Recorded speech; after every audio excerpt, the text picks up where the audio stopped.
Have you ever thought to yourself, why is it so hard for me to stay motivated? Or how come I can't get the motivation to go to the gym or to eat healthier, simply to work hard at school or at my job? What is it that all these other motivated people know that I don't know?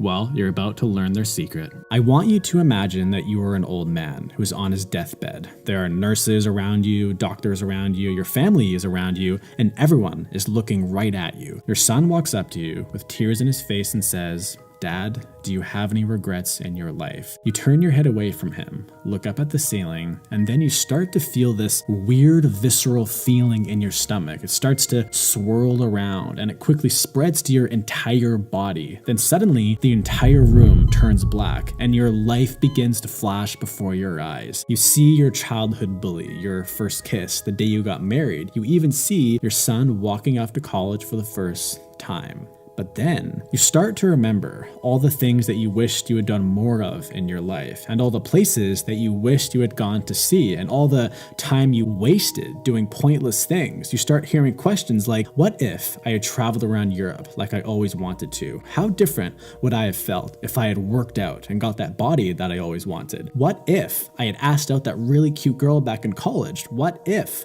I had quit my job and started my own business?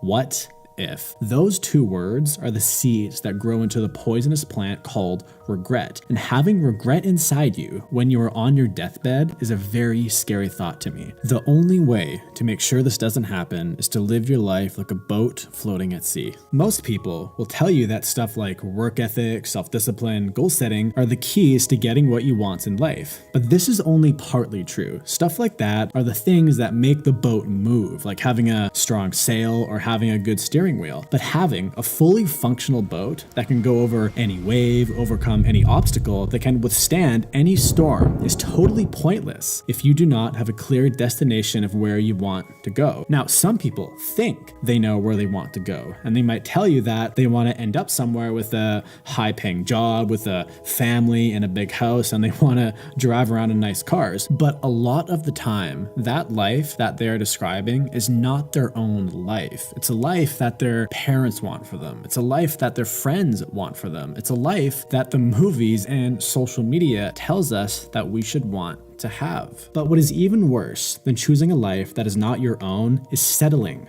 on a life, because living that okay life is a lot easier than really going after what you want. If you don't want to die with that horrible feeling of regret, you need to figure out exactly what you want to do. And the only way to do this is to become incredibly self-aware. If you want to go live up in the mountains and make wooden birdhouses forever, then do it. If you want to drive around in that Maserati and have that big house, then do it. There really is no right and wrong answer here, but you have to figure this out for yourself. But the really hard part about doing all of this is that you have to stop caring what other people and what society thinks of you. If you were raised in a very quote-unquote regular household where your parents worked a normal 9-to-5 job, it's really, really hard to tell them that you want to do something that's totally different, that goes against what they want for you and what everyone else expects for you. But you cannot let this fear stop you, because life is too short not to stay true to yourself. But